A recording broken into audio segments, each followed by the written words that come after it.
अस्सलाम वालेकुम वरहमतुल्लाहि वबरकातुहू। क्या आपने कभी सोचा है कि वो राज जो हमारी आंखों के सामने छुपे हुए हैं, क्या ये वाकई बेनकाब हो सकते हैं? आज हम आपको ले चलेंगे एक ऐसे सफ़र पर जहां हर कदम पर एक नया मुअम्मा और हर पल एक नया राज आपका इंतज़ार कर रहा है। तैयार हो जाएं, क्योंकि वो कुछ जो आपने कभी ख्वाबों में भी नहीं सोचा होगा आज आपकी हकीकत बनकर सामने आएगा। जैसे ही पर्दा उठता है, आपको एक ऐसी दुनिया की झलक मिलती है जहां हर साया एक कहानी सुनाता है और हर खामोशी में राज छुपे होते हैं। ये वो लम्हा है जब आपके दिल की धड़कन तेज़ हो जाती है और आपको एहसास होता है कि जो कुछ आप देखने वाले हैं वो मामूली नहीं बल्कि हकीकत के एक उन पहलुओं की दास्तान है। आए हम आपको ले चलते हैं इस सफ़र पर जहां हर कदम पर सवालात हैं और हर जवाब एक नया राज जन्म देता है। अब जबकि आप एक नई दुनिया में कदम रख चुके हैं, ये लम्हा आपकी सोचों को झंझोड़ देने वाला है। हर आवाज़ आपको याद दिलाती है कि ये दुनिया आपकी अपनी हकीकी पर्दे में छुपी हुई कहानियों का मजमूआ है। जैसे जैसे रोशनी का कतरा एक नया राज अफशां करता है, आप महसूस करते हैं कि हर लम्हा आपके दिल की धड़कन को तेज़ कर देता है। ये वो वक्त है जब सवालात बढ़ने लगते हैं और हर जवाब एक नए मुअम्मे की इब्तिदा है।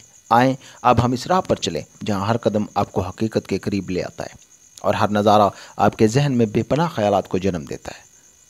हम बात कर रहे हैं पारा नंबर 23। आज के दिन हम 3 पारों के बारे में बात करेंगे, पारा नंबर 23, 24 और 25। बाकी 2 वीडियो आज रात ही अपलोड हो जाएंगी जिनमें पारा नंबर 24 और 25 शामिल है। सबसे पहले आज पारा नंबर 23 की इब्तिदा सूरह फुरकान से होती है। जिस सूरह के अंदर अल्लाह की वहदानियत, क़यामत के हक़, रिसालत और इबादत रहमान के इखलाकी उसूल बयान किए गए। सूरह शोरा मुकम्मल इसमें डिस्कस की गई है। इसमें 7 अंबिया के क़सस के ज़रिए अल्लाह के नेक रहनुमाई और हिदायत हक़ की वजाहत की गई है। साथ ही कुरान की हक़ानियत और शायरों की मज़म्मत भी बयान की गई है जो कि लोगों को फितना और गुमराही से दूर रखने का पैगाम देती है। सूरह नमल के इब्तिदाई हिस्से में देखें तो यहाँ कुरान की अज़मत और 5 अंबिया मूसा, दाऊद, सुलेमान और सालेह और लूत के वाक़यात को पेश किया गया है। इन तमाम हज़रत जितने भी हैं, ख़ास तौर पर वाक़या नमल में हुदूद और मलका सबा का वाक़या है। इंसान को इबरत और हिकमत का पैगाम मिलता है।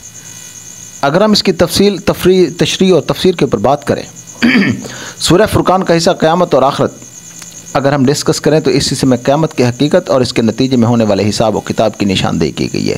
मुसलमानों के लिए यकीन आखिरत ईमान की बुनियादी सतून है जिससे दुनियावी मामलात में अदल इंसाफ और इखलाक की ज़िम्मेदारी की तलकीन होती है। तौहीद पर बात करें तो अल्लाह ताला को आसमान, ज़मीन और वक्त, दिन रात के वाहिद खालिक करार दिया गया है। इस पैगाम से मुसलमान ये सीखते हैं कि हर चीज़ की तख्लीक में अल्लाह की हिकमत और कुदरत नुमाया है जो इन्हें कायनाती निज़ाम व ज़ब्त, नज़्म व ज़ब्त और हम आहंगी की तरफ मुतवज्जह करती। अल्लाह ताला ने नबियों को बशीर और नज़ीर बनाकर भेजा ताकि इंसानियत को सही राह दिखाई जाए। ये उसूल नहीं सिर्फ माजी के अंबिया बल्कि आज के मुसलमान के लिए भी रहनुमाई और इखलाक के उसूल का पैगाम है। आजिज़ी जाहिलों से एराज़, रात की इबादत, एतदाल पसंदी, बहुत ज़्यादा खर्च ना करना और ना ही बहुत बखल होना और बुरी आदत से इज्तनाब जैसे उसूल एक मुतवाज़िन और इखलाकी मुआशरे की बुनियाद फराहम करते हैं। अंबिया के क़सस 7 अंबिया हज़रत मूसा अलैहिस्सलाम, इब्राहीम, नूह, हज़रत हूद, हज़रत सालेह और लूत, हज़रत शुएब अलैहिस्सलाम के किस्से न सिर्फ उनके नबूवत और अल्लाह की हिदायत की तस्दीक करते हैं बल्कि इंसानों को ये सिखाते हैं कि हर दौर में अल्लाह के भेजे हुए पैगम्बर अपने लोगों के लिए हिदायत बनकर आए। कुरान की हक़ानियत, कुरान को रूह अमीन यानी जिब्राईल अलैहिस्सलाम के वास्ते नबी करीम सल्लल्लाहु अलैहि वसल्लम के क़ल्ब पर नाजिल किया गया और यह पैगाम साफ़ और वाज़ेह अरबी ज़ुबान में पेश किया गया। इससे मुसलमानों को यकीन होता है कि यह इलाही पैगाम इंसानों के लिए रहनुमाई और उनके लिए तंबीह का ज़रिया है। शायरों की मज़म्मत के ऊपर बात करें तो इन क़सस में इस बात का तज़किरा भी है कि ऐसे शोरा जो फितना अंगेज़ी और गुमराही में मुब्तला करने वाली बातें करते हैं, इनसे बचना चाहिए। इसका मकसद माशरती और सकाफ़ती इक़दार को बढ़ाए रखना है और लोगों को नेक अमाल की तरफ राग़िब करना है।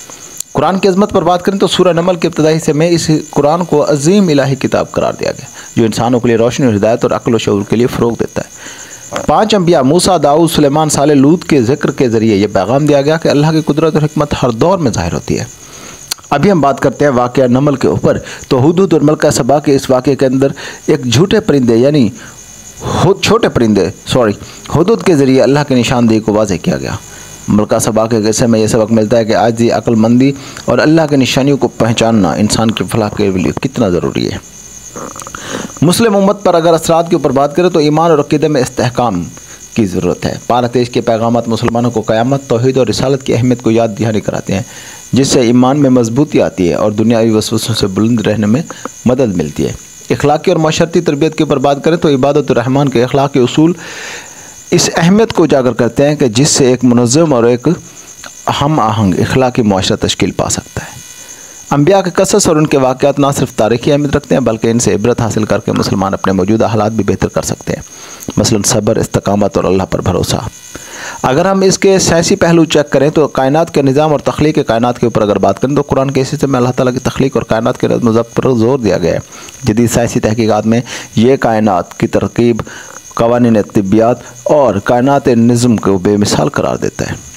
आसमान, ज़मीन और वक्त की तख्लीक के ऊपर बात करें तो कुरान में बयान करता कि अल्लाह ही आसमान, ज़मीन और दिन और रात का खालिक है। साइंसी नज़रिया जैसा कि बिग बैंग थ्योरी से एक ममासलत रखता है कि कायनात की इब्तिदा एक मखसूस लम्हे से हुई, अगरचे तफसीलात मुख्तलिफ हैं। हयातियाती निज़ाम और हयातियात के ऊपर बात करें तो फितरी कवानीन और नज़्म ज़ब्त की बात करते हैं। अंबिया के कसस और कुदरत इलाही की निशानियों का जिक्र इंसान को ये बावर कराता है कि ज़िंदगी में हर शय में एक मुनज़्ज़म और हिकमत अमली से भरा हुआ निज़ाम मौजूद है। मलका सबा के वाक़या में हुदहुद का किरदार कुदरती दुनिया में मुशाहिदाती हक़ाइक़ से हम मांगा है।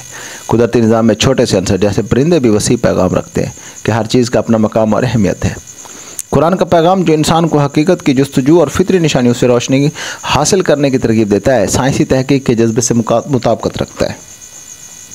दोनों शोबों का मकसद इंसान को कायनात की गहराइयों और अपने वजूद की हकीकत से आगाह करना है। अगरचे तरीक़ाकार मुख्तलिफ है मगर नतीजा एक ही है, अक्ल और इल्म की रोशनी में ज़िंदगी को समझना और बेहतर बनाना। पारा तेईस का ये हिस्सा न सिर्फ एक रूहानी और इखलाकी रहनुमाई फराहम करता है बल्कि इसे साइंसी हक़ाइक़ के साथ भी हम आहंग किया जा सकता है।